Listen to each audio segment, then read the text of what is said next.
Con motivo da Covid, este ano as mulleres non puideron saír á rúa de xeito multitudinario a celebrar o 8M.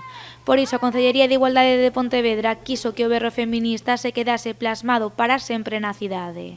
A partir de hoxe, toda a cidadanía poderá gozar deste mural reivindicativo na rúa Cruz Gallastegui. Va a ser un berro, porque levamos nesta liña todo este ano de non a minutos de silencio, non a estar caladas, e si a berrar pola igualdade e polos dereitos das mulleres. Sax foi a artista encargada de dar vida a este graffiti, fixo en colaboración coa Urban Culture Factory.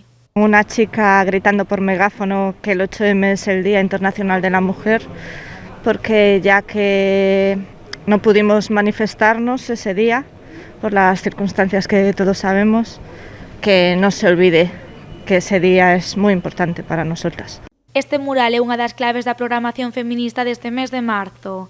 De feito, mañá terá lugar o segundo faladoiro literario feminista na UNED.